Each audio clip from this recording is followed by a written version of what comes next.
Pria ini beternak ogre abadi demi poin. Monster yang tak peduli berapa kali kamu membunuhnya, akan bangkit lagi keesokan harinya, lebih kuat dan lebih cepat. Berkat skillnya, pemenggalan, dia menjatuhkan mereka dengan satu pukulan bersih dan menganggap perburuan ini seperti latihan.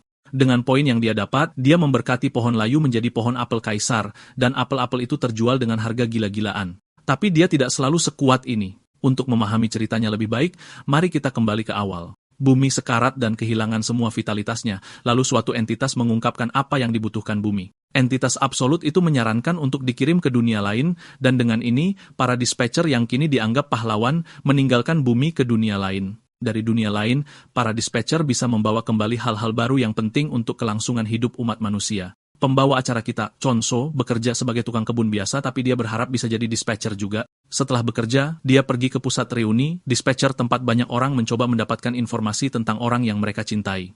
Dia berhasil melewati semua orang lain yang ada di sana untuk menemui resepsionis.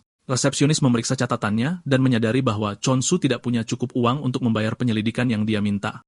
Dia menyuruhnya kembali saat dia sudah punya uang yang dibutuhkan. Chonsu memohon pria itu untuk setidaknya memberinya kabar, tapi dia didorong minggir oleh pelanggan berikutnya. Chonsu tidak punya pilihan selain menyingkir, dan dia berjalan pulang dengan tekad. Rupanya, saat kecil, ayahnya adalah veteran peringkat teratas, juga dikenal sebagai returnee. Mereka selalu bersama. Tapi saat kondisi bumi memburuk, dia dikirim lagi. Dan sejak itu, dia belum pernah melihat ayahnya lagi. Setelah menunggu begitu lama, ibunya juga pergi mencari suaminya. Namun pada akhirnya, Chonsu mendapati dirinya sendirian. Dia sudah tumbuh besar sehingga kenangan yang dia miliki bersama mereka mulai memudar. Dia bahkan tidak bisa lagi membayangkan wajah mereka dengan jelas.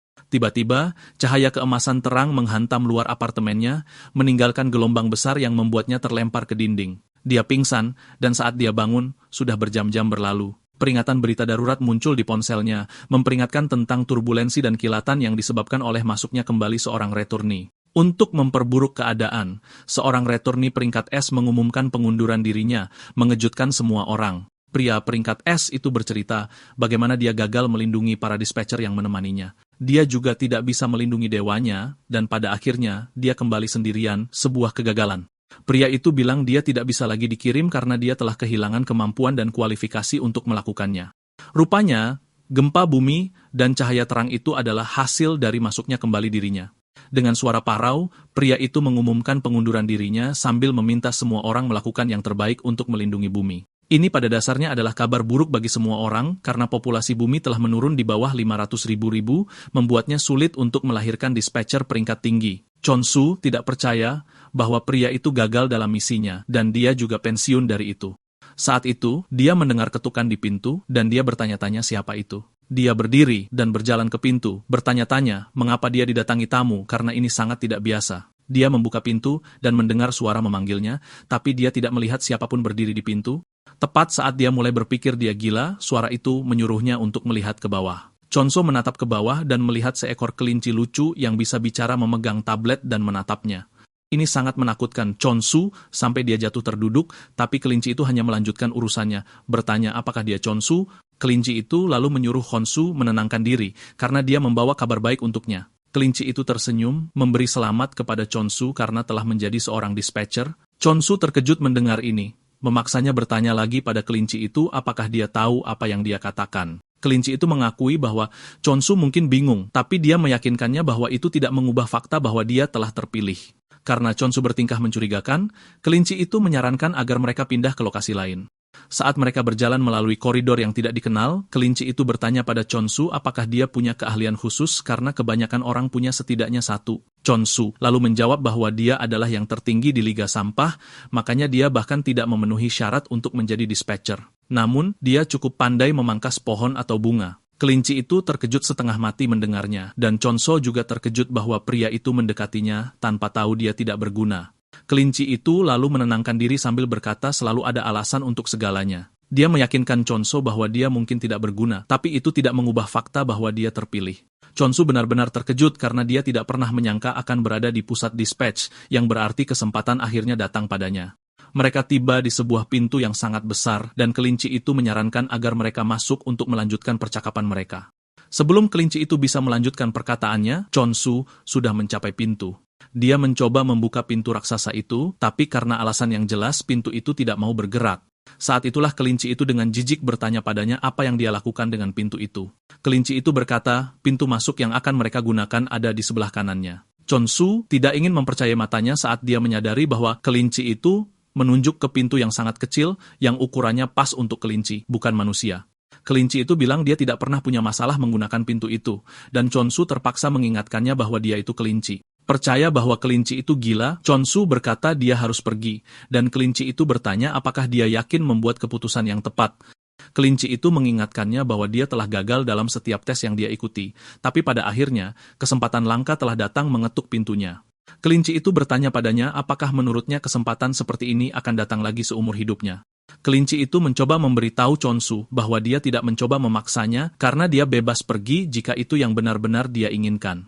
Setelah mendengar ini, Chonsu tidak punya pilihan selain merangkak melalui lorong kecil itu untuk mengikuti kelinci ke kantornya yang cerah dan rapi. Ini mengejutkan Chonsu karena dia mengharapkan kantor yang kecil. Kelinci itu lalu memberitahunya bahwa ada dunia yang cocok untuknya. Chonsu bingung dengan ini, bertanya apakah ada dunia yang berbeda yang cocok untuk setiap orang. Kelinci itu memberitahunya bahwa ada dunia yang disebut Block Type Land Grabbing, dan ada sebuah acara sedang berlangsung. Mata Chonsu berbinar kaget saat melihat ini, dan kelinci itu berasumsi dia mengetahuinya. Tapi Chonsu bilang ini pertama kalinya dia mendengarnya. Kelinci itu menyebutkan bahwa dunia itu adalah yang paling dicari belakangan ini. Rupanya, dunia itu memiliki fitur unik yaitu menerima perlindungan ilahi dari dewa. Chonsu menjadi lebih tertarik saat mendengar ini karena returni itu juga menyebutkan tentang dewa. Kelinci itu memperhatikan perubahan ekspresi, dan dia meyakinkannya bahwa memilihnya tidak ada hubungannya dengan kejadian baru-baru ini. Chonsu lalu bertanya pada kelinci itu dewa jenis apa yang dia bicarakan, dan kelinci itu menyebutkan bahwa dewa-dewa ditugaskan secara acak. Tapi karena Chonsu adalah orang favoritnya, dia mungkin memberinya kesempatan untuk memilih dewa apa yang dia inginkan. Kelinci itu lalu mengeluarkan 3 kartu, bertanya pada Chonsu apakah dia siap memilih. Chonsu bingung dengan ini karena dia bahkan tidak tahu kartu mana yang bagus atau buruk. Kelinci itu mengingatkannya bahwa kesempatan ini mungkin tidak datang lagi, dan Chonsu setuju dengannya. Mengingat ayahnya, Chonsu kesal karena ia sampai ragu-ragu begitu. Chonsu lalu memilih kartunya, dan sosok dewa muncul di depannya, bikin dia kaget. Ini bikin dia ketakutan setengah mati. Dan saat ia menatap kartu yang dipilihnya, ia sadar itu adalah dewa negasi dengan tingkat 44%. Si kelinci menyuruhnya jangan jadi pengecut karena semua yang ia lihat barusan cuma efek drama. Jantungnya rasanya mau copot, Chonsu terpaksa tanya dewa, macam apa yang butuh efek yang nyaris bikin dia mati. Lagi pula, Chonsu tidak merasa dewa itu pilihan tepat baginya, karena namanya saja sudah pertanda masalah. Chonsu bangkit lagi dan dengan gugup tanya si kelinci apakah ada kesempatan ia bisa undi kartu lagi. Si kelinci meyakinkannya kalau bisa, yang langsung bikin dia kaget. Chonsu cepat-cepat undi kartu, dan sama seperti sebelumnya, ia dapat dewa negasi lagi. Chonsu kesal, dan ia mulai menduga undian ini penipuan karena tak mungkin ia dapat dewa yang sama terus. Si kelinci lalu bilang tidak ada yang salah dengan kartu-kartu itu. Chonsu kaget melihat ekspresi si kelinci berubah, lalu si kelinci bilang ia punya satu kesempatan terakhir untuk undi kartu. Ia mendesak Chonsu untuk memilih yang benar kali ini. Chonsu frustrasi, dan ia berharap bisa memilih apa saja, yang jelas bukan dewa negasi. Ia undi kartu lagi, dan kali ini muncul cahaya hijau terang, wajah Chonsu langsung berseri penuh harapan. Kali ini, ia dapat kartu Dewi Kemakmuran, tapi peluangnya kurang dari 1%. Ia hampir kehilangan minat pas melihat visual dewinya, dan wah, dia cantik banget. Bahkan si kelinci bisa melihat jelas apa yang dibayangkan Chonsu. Si kelinci tersenyum, bertanya pada Chonsu apakah ia mau kesempatan lain. Ini bikin Chonsu kaget karena si kelinci baru saja bilang itu adalah kesempatan terakhirnya. Chonsu lalu tanya ke si kelinci apa yang terjadi kalau ia pilih kartu yang sekarang, dan si kelinci bilang ia harus langsung berangkat. Chonsu kaget dengar itu, dan si kelinci tanya apa ada alasan ia untuk ragu. Ia bilang ke Chonsu kalau ia punya kesempatan langka untuk berubah dari dispatcher menjadi returner. Si kelinci mulai mengisi kepalanya dengan bayangan indah gimana orang-orang bakal merayakannya sebagai pahlawan. Si kelinci bilang jadi dispatcher itu bakal kasih hidup yang enak banget, 10 kali lipat lebih baik dari hidupnya sekarang. Chonsu sadar kalau si kelinci memang benar karena hidupnya memang tidak berharga sejak awal. Ia membuat keputusan, dan sistem memberitahunya bahwa ia telah dipilih untuk melayani Dewi Kemakmuran. Gambaran Dewi itu ditunjukkan padanya, dan persis seperti yang ia bayangkan. Chonsu tersenyum, percaya kalau ia bisa melakukan apa saja jika bersama Dewi seperti itu. Chonsu lalu tanya ke si kelinci, ia harus pergi kemana? Si kelinci membuka portal, bilang sudah waktunya mereka pergi. Tapi saat itu juga, ia mendorong Chonsu langsung ke portal. Chonsu ketakutan, bertanya pada si kelinci apa benar aman ia masuk portal itu. Si kelinci menggodanya kalau portal itu indah, tapi bagi Chonsu, itu jebakan maut yang jelas. Meski begitu, ia tak berniat mundur karena ia berencana sukses besar untuk buktikan pada pembencinya kalau mereka sampah. Saat ia sibuk memikirkan bagaimana ia akan sukses, si kelinci mendorongnya ke dalam portal. Saat itu juga, sebuah suara memarahi si kelinci, karena ikut campur langsung padahal ia tahu itu dilarang keras. Si kelinci menjawab kalau mereka tak punya pilihan karena Chonsu satu-satunya yang bisa membantu. Saat tersedot ke portal, Chonsu melihat layar loading, dan muncul tips yang bilang kalau persentase itu menandakan ukuran faksi dewa. Ini bikin Chonsu kaget setengah mati karena ia kira persentase itu peluang, tapi ternyata lebih parah. Chonsu akhirnya sampai di dunia barunya dengan rasa kesal karena ia baru tahu hal sepenting itu. Ia melihat sekeliling dan menyadari kalau tempat itu tak jauh beda dari gurun gersang. Selain dewinya tidak punya faksi, ia juga berada di tanah yang sudah hancur. Melihat ini, air mata jatuh dari matanya, dan ia menyimpulkan kalau ia sudah tamat. Chonsu berharap tanah yang subur, tapi semua yang ia lihat hanyalah gurun gersang. Jendela sistem muncul lagi, menyambut Chonsu ke dunia penggalian. Dibilang kalau Chonsu adalah Rasul Dewi, dan ia harus mengamankan hak atas tanah sebanyak mungkin dengan menggali. Sebelum ia mulai apa-apa, ia berpikir untuk melihat-lihat dulu. Ia sadar ia perlu menemukan Dewi itu, dan ia tiba-tiba menemukan sebuah arit tua yang jelek. Ia bertanya-tanya apa ada yang menggunakannya lalu membuangnya. Karena ia tukang kebun, arit itu pas banget di tangannya. Tiba-tiba, ia merasakan kehadiran yang kuat di belakangnya, dan ketakutan menyergapnya kalau monster akan memakannya. Rasa takut merayapi tubuhnya saat ia sadar ia bahkan belum bertemu Dewi, dan monster akan menjadikannya santapan. Chonsu menyimpulkan kalau mati adalah hal terakhir yang ia inginkan sekarang. Ia memutuskan untuk mengancam monster itu dengan mengayunkan aritnya. Ia berbalik dan mengayunkannya kuat-kuat, tapi ternyata tidak ada monster melainkan hamster lucu yang menatapnya. Chonsu berjongkok menatap hamster itu, dan ia bisa melihat jelas kalau hamster itu tidak menunjukkan permusuhan padanya. Tiba-tiba, terlintas di benaknya ia mungkin dapat bonus kalau memusnahkan hamster itu, dan hamster itu menjerit ketakutan. Chonsu tersenyum karena berhasil mengerjai hamster itu. Ia memutuskan untuk membiarkannya hidup asalkan tidak bikin masalah padanya. Tiba-tiba, hamster itu berbalik dan pergi. Hamster itu berhenti agak jauh, memberi isyarat ke Chonsu untuk mengikutinya. Chonsu lalu berlari mengikuti hamster itu, yang lumayan cepat untuk ukurannya. Chonsu bertanya-tanya mereka mau kemana sampai akhirnya sampai di sungai di mana Chonsu langsung mengambil air ke botolnya untuk diminum. Ia merasa segar sekali, dan ia bertanya pada hamster itu apa tahu di mana Dewi itu tinggal. Hamster itu mencoba menjawabnya, tapi cara komunikasi mereka berbeda. Hamster itu terus bergerak lagi, dan Chonsu mengikutinya, ingin tahu kemana hamster itu akan membawanya. Beberapa saat kemudian, mereka sampai di pohon besar yang sudah kering seperti pohon di bumi. Chonsu menginjak sebuah ginseng yang layu, bikin ia kaget. Ia bertanya-tanya apa yang dilakukan ginseng di tempat sejelek itu, tapi si hamster tiba-tiba merebut ginseng itu dari Chonsu. Chonsu bingung karena ia kira ginseng itu untuk si hamster. Saat itu juga notifikasi muncul memberitahu Chonsu kalau ia sudah menemukan Dewi. Chonsu percaya kalau sistemnya error karena ia belum melihat Dewi itu dimanapun. Chonsu sedang mengoceh soal ini pas si hamster memegang kakinya dan ia kira hamster itu sedang mengerjainya. Ia meraih hamster itu, bilang kalau ia sibuk dan tidak mau main. Namun, ekspresi hamster itu memberitahu Chonsu sesuatu yang penting yang selama ini luput darinya. Yang paling tidak terduga, ginseng yang layu itu adalah sang Dewi. Chonsu tidak mau percaya ini, karena Dewi yang ia lihat itu sangat cantik dan subur, dan tidak mungkin ia menyusut jadi akar ginseng jelek. Karena ia tidak siap percaya matanya, si hamster mengeluarkan kaca pembesar untuknya, dan saat itulah ia akhirnya menerima kenyataan. Dia memegangi kepalanya kesakitan karena perebutan lahan dan persentase yang dia lihat hanyalah pertanda situasi masa depannya. Chonsu ingat bahwa angka-angka itu naik saat dia menarik kartu, dan ini berarti pengaruh dewa sedang tumbuh. Chonsu tidak percaya bahwa dewa negasi sebenarnya adalah kartu yang bagus dan sulit dipercaya karena sering muncul. Chonsu bertanya-tanya apakah Dewi layu karena pengaruhnya benar-benar menurun. Chonsu menatap Dewi, bertanya-tanya mengapa dia tidak bangun. Dia mulai takut telah membunuh Dewi saat menginjaknya, tapi hamster hanya menatapnya seperti orang bodoh. Kemudian Chonsu menyadari bahwa dia mungkin bisa membangunkan Dewi jika memberinya air. Dia menuangkan air padanya, dan mengejutkan, efek hijau terang muncul dari tubuh ginseng itu. Ini memberitahu Chonsu bahwa airnya berfungsi, dan dia melanjutkan memberinya lebih banyak air.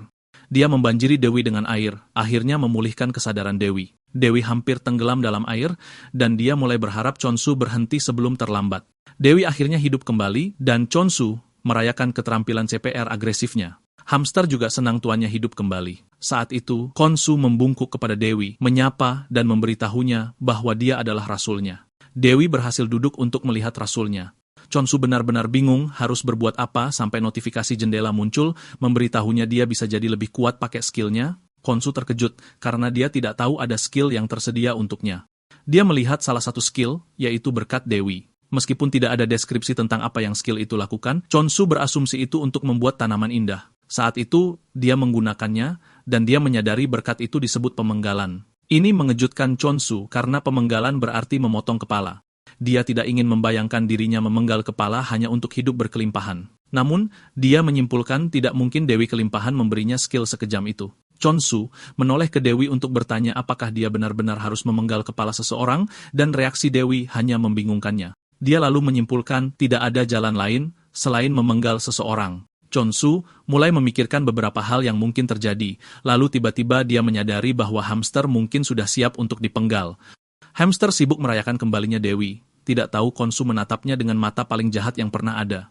Hamster berbalik dan melihat Chonsu bersenjata lengkap siap membelahnya jadi dua. Tepat sebelum sabit mengenainya, hamster itu kabur. Chonsu melanjutkan pengejarannya, dan menyadari tidak ada jalan keluar, hamster itu bersembunyi di belakang Dewi. Chonsu dengan tenang memberitahu hamster bahwa dia tidak senang dengan apa yang akan dia lakukan, tapi ini semua demi Dewi. Tiba-tiba, hamster dan Dewi mulai panik, dan saat Khonsu berbalik, dia melihat makhluk menakutkan berdiri di belakangnya. Khonsu juga melihat hamster melompat di depan Dewi, dan saat itulah dia sadar hamster itu bukan monster. Chonsu mengakui kesalahannya dan menyadari harus menebusnya dengan mengalahkan monster sungguhan di depannya. Namun, pertanyaan, apakah dia bisa melakukannya tetap ada. Meskipun begitu, Chonsu adalah pria pemberani, dan dia menyerang monster itu dengan sabit di tangan. Dan berkat skill pemenggalan, dia bisa melihat dengan tepat di mana dia harus memotong. Dia mengaktifkan skill pemenggalan, dan melompat ke arah monster, mengayunkan sabit begitu kuat, hingga mengalahkan monster itu dalam satu serangan. Hamster dan Dewi terkejut melihat ini. Chonsu dengan santai kembali ke Dewi seolah dia tidak melakukan sesuatu yang gila. Chonsu lalu membungkuk pada hamster karena mengira dia monster dan hampir menguburnya hidup-hidup. Dia meminta hamster memaafkannya dan hamster tersenyum sambil mengacungkan jempol, memberitahu dia tidak dendam. Chonsu senang melihat ini dan dia memberi nama hamster itu Hamstol. Nama itu terdengar sangat bagus bagi hamster sehingga mulai merona keras karenanya. Saat itu, notifikasi Windows muncul lagi, memberitahu Chonsu kepala monster akan otomatis diangkut berkat efek skill. Saat inilah Chonsu akhirnya tahu nama monster yang dia bunuh, yaitu Ogre Abadi. Karena dia telah mengalahkan satu ogre, hitungan kill juga muncul, menunjukkan dia bisa membunuh sebanyak yang dia mau. Khonsu terkejut monster itu dikenal sebagai Ogre Abadi padahal tidak ada yang benar-benar abadi darinya. Sistem muncul dengan notifikasi lain, memberitahu Chonsu bahwa persembahan yang diangkut sekarang menjadi milik Dewi. Chonsu menoleh ke Dewi, dan dia menyadari Dewi menjadi lebih segar dari sebelumnya. Khonsu menyadari bahwa jika dia terus bekerja keras dan memusnahkan monster, itu akan membantu Dewi kembali ke bentuk terbaiknya. Termotivasi melihat tubuh seksi Dewi, Chonsu berlari mencari lebih banyak monster untuk dibunuh. Dia segera bertemu dengan gerombolan Ogre Abadi. Dia mendapat petunjuk lain bahwa ada poin tak dikenal yang hanya bisa digunakan oleh sistem dunia, artinya tidak bisa diperdagangkan antar individu. Chonsu terkejut karena dia tidak tahu kapan dia mendapatkan poin tersebut. Meskipun begitu, itu hal baik baginya, dan dia menyadari menyingkirkan ogre adalah hal berikutnya dalam daftarnya. Chonsu senang bisa menggunakan skill pemenggalan karena itu membuatnya mudah membunuh ogre. Chonsu menyerbu ogre, mengaktifkan skill pemenggalan, dan dia menebas mereka hanya dengan satu ayunan. Petunjuk lain muncul, memberitahunya bahwa dia bisa mendapatkan poin dengan membunuh monster. Khonsu melihat ini sebagai lampu hijau untuk membunuh monster sebanyak mungkin karena sistem baru saja memberinya izin. Chonsu sudah mengalahkan 4 ogre abadi, dan dia berpikir untuk membunuh sekitar 100 ogre hanya untuk merasakannya. Setelah mengalahkan gelombang pertama monster, Hamstol merayakan di bahu Khonsu seolah dia yang mengalahkan monster. Khonsu lalu bertanya kenapa monster itu disebut ogre abadi, padahal mereka mati terlalu mudah untuk sesuatu yang seharusnya abadi. Karena belum ada yang bisa menjawab pertanyaannya, dia menyadari akan mendapatkan jawabannya jika terus mengalahkan monster. Chonsu kembali ke pohon dan menemukan Dewi terlihat lebih cantik dari sebelumnya. Chonsu tersenyum karena efeknya datang lebih cepat dari yang dia kira. Dia bersemangat melihat Dewi kembali ke wujud aslinya. Dewi lalu menunjuk pohon besar, membuat Chonsu bingung harus berbuat apa. Kemudian dia menyadari bahwa Dewi meminta untuk diangkat ke pohon. Khonsu membantu Dewi naik, tapi Dewi memberi isyarat padanya. Sistem lalu memberitahunya bahwa dia bisa menggunakan berkat kelimpahan, tapi setiap skill memakan poin. Chonsu menyentuh pohon dan mengaktifkan berkat kelimpahan. Dia menuangkan semua poin skillnya ke sana, dan dengan bantuan skill itu dia membuat pohon itu berlimpah lagi. Saat dia selesai, dia terkejut melihat pohon itu adalah pohon apel, dan ada apel tergantung di mana-mana. Dia memetik salah satu apel yang terlihat sangat besar. Meskipun dia belum pernah melihat apel sebelumnya, sesuatu memberitahunya bahwa seharusnya tidak sebesar itu. Meskipun dia tergoda untuk menggigit apel itu, dia memutuskan untuk menawarkan panen pertama kepada Dewi. Dewi menerima buahnya, dan yang mengejutkannya, Dewi menyerap apel itu dalam hitungan detik. Ini membuat Chonsu mempertanyakan kemungkinan dari apa yang baru saja dia saksikan. Dia menyadari kalau Dewi itu cukup kuat dan paham kalau bikin Dewi marah itu bukan hal baik buat dia. Chonsu melompat ke pohon buat ngambil banyak apel supaya dia sama Hamstal bisa makan. Chonsu sadar kalau dia harus cukup kuat karena Dewi yang dia layani bukan sosok yang bisa diajak bercanda. Chonsu ngemil apel itu, dan dia kaget banget karena rasanya enak sekali. Saat dia asik menikmati sarapan apelnya, sang Dewi, di sisi lain, heran gimana Chonsu bisa ngalahin beberapa monster dalam sehari. Ditambah lagi, dia bisa menghidupkan pohon raksasa itu cuma dalam sehari. Rasa dingin menjalar di tubuh sang Dewi saat dia mulai bertanya-tanya, dari mana anak monster kayak Chonsu ini muncul. Mengintip latar belakang Dewi Kelimpahan, dia bertanggung jawab atas makanan, dan dia sangat diakui karena produk pertanian berkualitas tinggi yang dia tawarkan. Tapi, waktu Dewa Korupsi mulai nyerap faksi lain, Dewi Kelimpahan terpaksa kabur karena kekuatan si korupsi makin besar. Demi bertahan hidup, Dewi Kelimpahan ninggalin pekerjaannya dan beralih berburu monster, tapi pasukannya nggak cocok buat bertarung. Karena itu, mereka nggak bisa menang satupun pertempuran, dan sebagai jalan terakhir, mereka memodifikasi skill mereka buat bikin sesuatu yang lain. Tapi, ini nggak menjamin Dewi Kelimpahan bakal selamat. Intinya, skill pemenggalan yang Chonsu kira buat motong kepala monster itu, sebenarnya skill buat bantu bawahan Dewi Kelimpahan ngambil kepala hewan atau monster yang udah mati. Karena bawahannya jelek banget dalam bertarung, mereka cuma bisa berusaha semaksimal mungkin. Cuma dengan natap Chonsu, sang Dewi langsung ketakutan, karena dia beda banget sama yang Dewi bayangin. Dia heran kenapa Chonsu milih dia, tapi toh dia akhirnya mikir kalau Chonsu sekarang udah jadi miliknya. Chonsu lagi coba ngambil apel lagi waktu sang Dewi nempel di kakinya, dan ini bikin Chonsu takut karena dia kira sang Dewi mau nyerap dia. Tapi sang Dewi cuma mau meluk dia buat makasih atas semua yang udah dilakuin sejauh ini. Lalu, sang Dewi tertidur, dan Chonsu meletakkannya di altar buat tidur, tapi tiba-tiba ada petir kencang menyambar. Chonsu takut ini bakal bangunin sang Dewi, tapi dia kaget karena sang Dewi tetap tidur pulas. Pas itu, Chonsu sadar kalau apel aja nggak bakal cukup buat dia. Dan saat itu, sistem ngasih tahu dia kalau event pengiriman lagi berjalan. Chonsu kaget ngelihat ada hal kayak gini. Tapi, buat ngirim barang, dia harus bisa ngehubungin orang-orang di bumi. Tapi, dia ngelihat Hamstal juga capek dan dia meletakkannya di samping sang Dewi. Dia bahkan nutupin mereka berdua pakai daun buat selimut. Sementara itu, di perusahaan perdagangan reinkarnasi, Hasugin, sang rasul reinkarnasi, masuk ke kantor bosnya buat ngomel karena dikasih kerjaan lagi padahal dia udah sibuk banget. Ternyata, mereka dapat pesanan buat nganter apel. Pesanan itu juga bilang nggak ada uang yang terlibat, artinya mereka bakal barter apel dengan barang. Hae Sujin teriak ke bosnya nanya apa dia salah, makanya bosnya ngasih kerjaan nggak jelas ini, tapi bosnya bilang nggak. Bosnya bilang, kalau perjalanan dinas buat ambil apel itu justru bagus buat dia, karena dia nggak perlu kerja, dan ini bisa jadi waktu istirahat. Bosnya bilang kalau tetap di kantor berarti kerjaannya makin banyak, jadi dia nyuruh Hasugin pakai perjalanan itu buat nenangin pikiran. Hisugin berdebat sama dia, bilang nggak ada orang lain buat dikirim, makanya dia yang dikirim. Bosnya ketawa canggung, karena mungkin deduksinya Hasugin itu benar. Bosnya nyuruh dia cepetan berangkat karena siapa tahu dia nemuin keberuntungan di perjalanan itu. Dia melambaikan tangan pamit, berharap ada hal baik yang terjadi di perjalanan itu. Hasujin ngecek log pesanan dan sadar kalau ada banyak pengiriman yang harus dia lakuin, dan dia berharap itu sepadan atau bakal ada masalah besar. Sementara itu, Chonsu udah ngumpulin apel buat persiapan pengiriman. Pas Chonsu lagi ngumpulin apel, Hamstal lagi asik banget sama apel-apel itu. Chonsu nggak lama nemuin dia lagi ngemil apel, terus dia nangkap Hamstal, bilang suruh berhenti main-main sama apelnya. Dia bilang kalau apel itu buat ditukar karena mereka bakal ketemu sama seseorang nanti siang. Karena si pengantar barang bakal datang dari jauh, Chonsu mikir kalau bersikap keren di hari pertama bakal ninggalin kesan baik sama siapapun orangnya. Berdasarkan info yang dia dapat waktu daftar event pengiriman, dia tahu kalau dunia itu beneran terbagi jadi blok-blok dan event penaklukan wilayah blok panggilan Akbar lagi berjalan.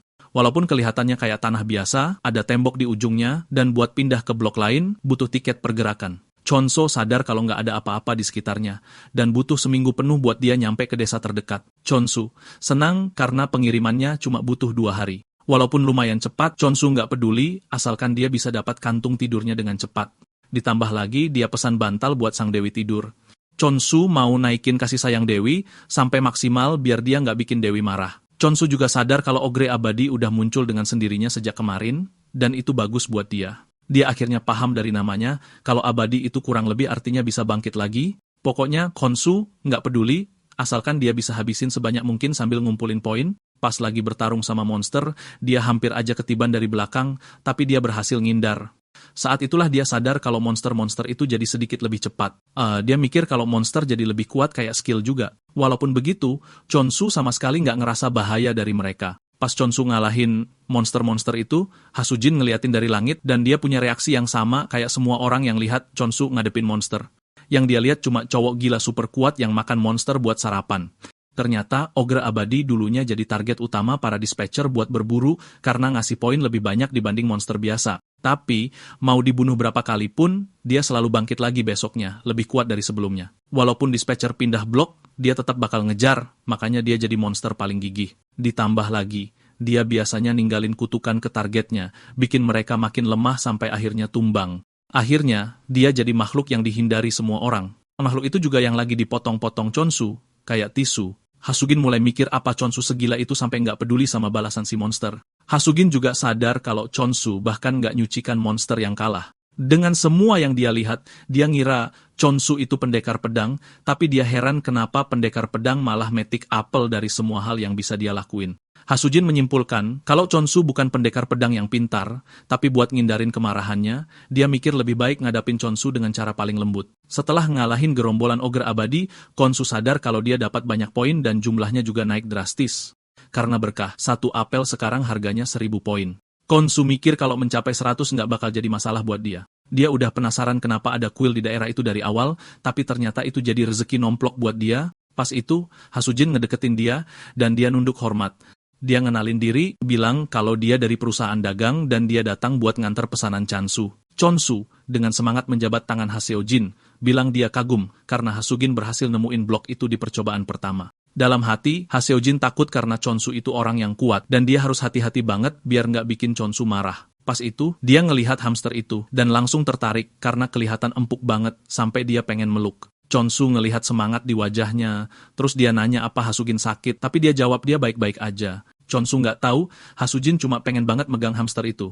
Khonsu lalu nyuruh Hisoejin buat ikut dia, biar dia bisa nunjukin tempat apelnya. Begitu tiba di sana, aroma apel saja sudah menarik perhatiannya, dan dia terpaksa mengatakannya. Khonsu setuju dengannya, mengatakan apel-apel itu tumbuh dengan sangat baik. Hisoejin tidak percaya bahwa pohon besar di depannya adalah pohon apel.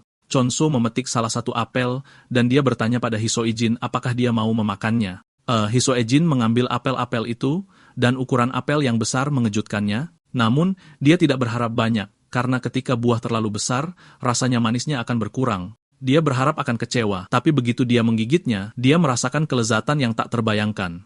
Hasujin menyadari bahwa apel itu cukup manis, dan keasamannya juga seimbang. Dia berpikir apel itu akan terjual, tidak kurang dari 100.000 emas karena betapa manisnya. Hasugen lalu bertanya pada Khonsu untuk mengonfirmasi apakah dia memasang harga 2.000 emas pada apel itu, dan Khonsu bilang ya. Hasujin memberitahu Khonsu bahwa harga yang dia pasang pada apel itu cukup tidak masuk akal, dan Khonsu mengira dia mengatakan apelnya terlalu mahal. Khonsu dengan gugup bertanya pada wanita itu berapa dia bersedia membeli apelnya. Haesujin mengejutkan Khonsu saat dia memberitahunya bahwa dia seharusnya mendapatkan setidaknya 20.000 emas per apel. Khonsu hampir gila ketika Hasujin mengungkapkan bahwa harganya bahkan bisa lebih dari 30.000 jika dia menyediakannya ke department store. Khonsu tidak bisa mempercayai telinganya. Dan meskipun Hasujin bisa saja menipunya, dia tidak berpikir akan baik untuk kehilangan calon pelanggan jangka panjang. Lagi pula dia belum siap mati karena dia percaya ini akan jadi nasibnya jika Khonsu sampai tahu. Haseul-jin lalu memberitahu Khonsu bahwa apel-apel itu bukan sekadar apel, tapi jenis apel pertama yang memiliki rasa unik yang belum pernah dia rasakan sebelumnya. Hasujin mengakui bahwa apel itu memiliki nilai lebih dari spesialisasi regional manapun yang dia tahu. Untuk menghindari hal-hal yang berlebihan, dia menyarankan agar mereka menetapkan harganya 20.000 emas untuk sementara waktu. Dia mengeluarkan kontrak formal, memberitahu Khonsu bahwa sisa pembayarannya juga akan diselesaikan setelah dia menandatangani kontrak. Khonsu mengambil pulpen, dan dia membaca kontrak untuk melihat apa isinya. Begitu dia melihat bahwa itu menguntungkan baginya, dia tersenyum. Namun, dia menyarankan agar mereka menyesuaikan bagian tertentu dari kontrak. Haeso, Jin terkejut ketika dia menyadari bahwa persentase bagian perusahaan telah meningkat. Khonsu memberitahunya bahwa itu bukan kesalahan, tapi dia melakukannya karena ingin membangun hubungan jangka panjang dengan Hisoe Jin. Selain itu, Hisoe Jin jujur padanya tentang berapa nilai apel itu. Chonsu mengulurkan tangannya untuk bersalaman dengannya, dan ini mengejutkannya. Dia kemudian berterima kasih kepada Chonsu karena telah menerima kontrak, dan dia menyerahkan barang-barang yang dipesannya. Di antara barang-barang yang dia pesan adalah benih, persediaan makanan, dan alat masak.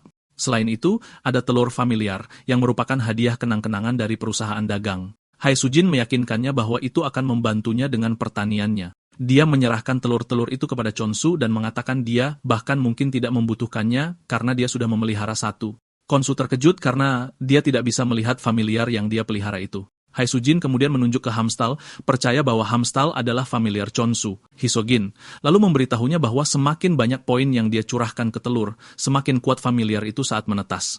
Namun, dia mendesaknya untuk berhati-hati, karena jika dia berlebihan, telurnya akan retak, menyebabkan kegagalan otomatis. Dia menambahkan bahwa Chonsu harus berhenti begitu telur mulai bergetar. Setelah instruksi, Chonsu memberitahu Hae Sujin bahwa dia mungkin harus mencobanya untuk mendapatkan perasaan yang tepat. Hae Sujin bertanya tentang perkiraan panen dan jadwal apel, dan Chonsu mengatakan 1 hari seharusnya cukup. Ini mengejutkan Ha Sujin karena mereka akan mendapatkan pasokan apel setiap hari. Setelah percakapan singkat, panjang, membosankan mereka menyusun jadwal, angka-angka, dan tanggal kunjungan. Setelah semuanya beres, mereka menyimpulkan bagian pertama dari kesepakatan mereka. Setelah Ha Sujin pergi, Chonsu menghampiri Dewi untuk berterima kasih padanya karena tetap bersembunyi saat Ha Sujin ada di sana. Chonsu melihat beberapa persediaan yang dia dapatkan dan tidak bisa percaya bahwa penjualan apel sangat menguntungkan. Meskipun demikian, dia tahu bahwa dia berutang semuanya kepada Dewi. Saat itu dia melihat Dewi memeluk telur-telur itu, dan dia menyadari bahwa dia mungkin harus menetaskan telur-telur itu lebih cepat. Namun, dia akan membutuhkan lebih banyak poin jika dia akan melakukan ini. Untuk melakukan ini, dia menyadari bahwa membunuh lebih banyak monster adalah jalan ke depan. Chonsu bangga dengan apa yang telah dicapai sejauh ini, tetapi dia tidak cukup delusi untuk tidak tahu bahwa akan ada kesulitan di depan. Bahkan, dengan pemikiran ini, Chonsu tidak takut karena dia diciptakan untuk menghadapi tantangan. Ketika Hae Soujin kembali ke perusahaan dagang, dia menceritakan semua yang dilihatnya kepada bosnya. Dia memberitahu bosnya bahwa Chisun jelas orang Korea, tetapi dia berasumsi bahwa dia adalah anggota faksi tempur. Bosnya terkejut bahwa orang yang berorientasi tempur bisa menanam apel sebanyak itu dengan baik. Haseul-jin mengungkapkan bahwa Chonsu mengalahkan monster undead hanya dengan sabit berkarat, dan dia hanya menargetkan kepala mereka. Bos Hisoe-jin percaya bahwa pria itu mungkin bertujuan untuk menjadi pendekar pedang dengan menempatkan dirinya dalam situasi sulit, seperti yang dilakukan Rohan. Bos Hisoe-jin lalu mengatakan akan lebih baik bagi mereka untuk menyembunyikan Chonsu daripada menugaskan penjaga ke posisinya, dan Hisogen setuju dengan ini. Sambil mengatakan ini, pria itu tidak berhenti mengunyah apel yang sudah diiris di depannya sampai Hisogen meraih tangannya, mengingatkannya bahwa mereka seharusnya memakannya bersama. Kembali ke dunia kelimpahan, Khonsu sudah mencurahkan poin ke telur untuk mencoba menetaskannya. Dia bertanya-tanya apakah dia akan mendapatkan monster yang lucu atau kuat dari telur-telur itu. Saat itu, telur retak meninggalkan cahaya terang, dan Chansu percaya bahwa familiar peringkat SS akan keluar dari telur. Senyum Chansu sepenuhnya memudar saat dia melihat seekor anak ayam keluar dari telur. Dia tidak bisa percaya bahwa semua hype itu hanya untuk ayam besar padahal dia berharap mendapatkan pekerja. Dia mulai bertanya-tanya apa yang harus dilakukan dengan anak ayam itu, dan hal pertama yang terlintas di benaknya adalah memelihara anak ayam itu untuk dimakan. Namun dia ragu-ragu karena dia tidak bisa begitu saja memasak dan memakan anak ayam yang telah dia curahkan 120.000 poin. Karena dia berusaha untuk tidak terlalu terikat, dia memutuskan untuk memberinya nama Ari. Tepat ketika dia mencoba membiasakan diri dengan Ari, telur lainnya juga mulai menetas. Sama seperti sebelumnya, Chonsu bersemangat karena dia percaya bahwa ini akan menjadi pekerja. Namun, wajahnya menunjukkan kekecewaan ketika seekor babi muncul dari telur dan Chonsu tidak membuang waktu memberi nama babi itu Doji. Chonsu sangat kecewa, membuatnya bertanya-tanya mengapa dia hanya mendapatkan bahan makanan. Dia diberitahu bahwa dia akan mendapatkan familiar, tetapi pada titik ini dia pikir dia telah ditipu. Saat itu, Ari dan Doji berjalan menghampiri Dewi untuk menyapanya, dan Dewi mendesak keduanya untuk memaafkannya karena gagal melindungi mereka sampai akhir. Keduanya juga meminta maaf karena tidak bisa melayani Dewi mereka sebagaimana mestinya. Dewi menghargai kejujuran mereka, tetapi mengatakan kepada mereka bahwa ada sesuatu yang perlu mereka waspadai, yaitu rasulnya. Dia memberitahu keduanya bahwa Chansu tidak tahu mereka adalah pengikutnya, dan dia mungkin akan menjual mereka jika mereka terbukti tidak berguna baginya. Lebih parahnya, dia bahkan mungkin memakan mereka, dan keduanya bisa merasakan aura menakutkan yang datang dari Chansu yang membuat klaim sang Dewi valid. Dewi mendesak keduanya untuk bersikap sebaik mungkin sampai Chansu bisa mendapatkan skill komunikasi. Keduanya setuju dengan Dewi, mengatakan akan lebih baik bagi mereka untuk hanya mengamati seperti apa adanya. Keesokan paginya, Chonsu keluar seperti biasa, dan target utamanya adalah monster undead. Doji dan Ari bangun pagi-pagi sekali mendengar keributan di mana-mana. Mereka langsung melek saat melihat Chonsu lari-lari, menebas monster-monster mayat hidup. Saat itulah keduanya akhirnya sadar kalau Chonsu cukup berbahaya, dan Dewi tidak bercanda saat menyuruh mereka bersikap baik. Ari bilang ke Doji kalau Chonsu menatap mereka dengan cara yang aneh, dan Doji panik saat mengingatnya. Begitu Chonsu selesai menghabisi monster mayat hidup, Ari dan Doji muncul dengan handuk di kepala mereka. Mereka memuji kerja keras Chonsu dan menyuruhnya membersihkan diri dengan handuk itu. Keduanya sudah melihat Chonsu beraksi, dan mereka akhirnya mengerti apa yang Dewi katakan tentang menjadi berguna. Chonsu berterima kasih pada keduanya karena perhatian, dan setelah bersih-bersih dia menawarkan mereka apel. Doji langsung menyerbu piring itu sementara Ari mencoba bersikap seperti bukan pelahap. Chonsu senang memberi makan mereka berdua karena dia pernah dengar kalau daging babi yang diberi makan anggur selalu lebih enak. Ari mencoba menghentikan Doji makan agar dia tidak tumbuh menjadi rasa yang diinginkan Chonsu. Namun, Ari juga terpikat oleh rasa apel itu karena banyaknya poin yang Chonsu curahkan ke dalamnya. Meskipun begitu, dia berhasil mengendalikan dirinya. Chonsu lalu menawarinya biji-bijian, dan dia langsung menyergap biji-bijian itu tanpa membuang waktu. Baginya, dia membuat keputusan yang tepat karena dia tidak akan pernah tumbuh menjadi ayam goreng seperti Doji. Setelah ini Chonsu beralih ke pertanian. Dia menyuruh Doji menggali tanah, sementara Ari menanam bibit kacang hitam. Chonsu lalu menutupi tanah dan memberi air pada bibit sebelum menambahkan berkat kelimpahan. Tak lama kemudian, Chonsu memiliki kebun dengan tanaman sehat yang meliputinya. Chonsu memegang salah satu bibit di tangannya, dan begitu Ari melihat bibit itu, dia langsung mengincarnya. Dia bergegas ke arah Chonsu, tapi Chonsu menyembunyikan bibit itu, memberitahunya bahwa panen pertama harus diberikan kepada Dewi. Chonsu memberikan bibit itu kepada Dewi seperti biasa, dan dia menyerapnya dengan cara yang paling aneh seperti biasanya. Chonsu lalu bilang pada Ari dan Doji kalau sudah waktunya mereka makan karena mereka akan menanam kentang nanti. Tidak seperti sebelumnya, Ari makan sebanyak Doji. Keduanya akhirnya terlihat seperti balon yang mengembang, dan Ari percaya dia sudah tamat karena tidak bisa menahan laparnya. Di sisi lain, Chonsu senang karena mereka berdua makan dengan baik, dan ini menjadi motivasi baginya untuk menanam lebih banyak tanaman yang akan mereka nikmati. Saat itu pikirannya melayang ke apel-apel, dan dia berharap apel-apel itu laku keras di pasar. Di toko, bos Hasujin memperhatikan bahwa apel adalah satu-satunya barang yang tersisa untuk dijual. Banyak orang berkumpul, tapi tidak ada yang mau membeli, yang memang sudah diduga.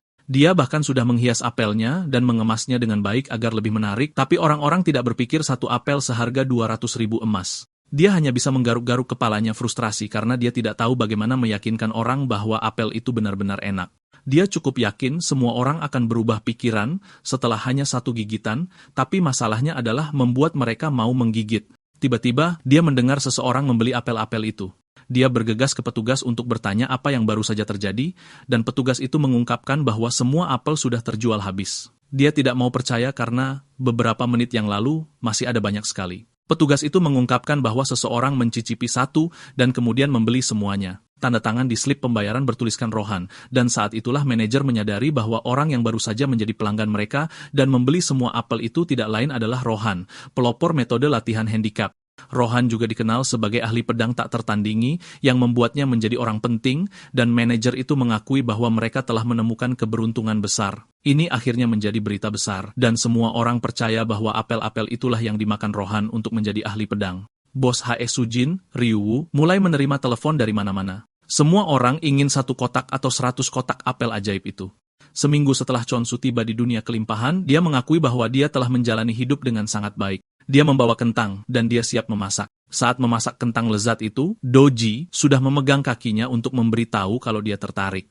Chonsu hanya mengungkapkan bahwa dia tidak membuat kentang itu untuknya karena dia baru saja selesai makan makanannya sendiri. Meskipun begitu, dia tetap memberinya sedikit untuk dimakan. Beberapa saat kemudian, Hisugen muncul, dan dia terkejut melihat semua familiar Chonsu sudah menetas. Bagi Hosugen, dia sedang menatap sekumpulan boneka lucu yang bisa dia peluk agar merasa lebih baik. Sementara itu, Hamstel dan 2 lainnya menutupi Sang Dewi untuk memastikan dia tidak terpapar mata melotot Hosugen. Chonsu lalu bertanya pada Hosugen mengapa dia datang. Hae Sujin menyebutkan bahwa dia punya kabar baik untuknya. Dia mengeluarkan tanda terima penjualan untuk memberitahu Chonsu bahwa semua apel terjual habis dan semuanya terjual dengan harga yang ditetapkan juga. Chonsu memegangi kepalanya karena terkejut dan takjub karena semuanya terjual habis hanya dalam 2 hari.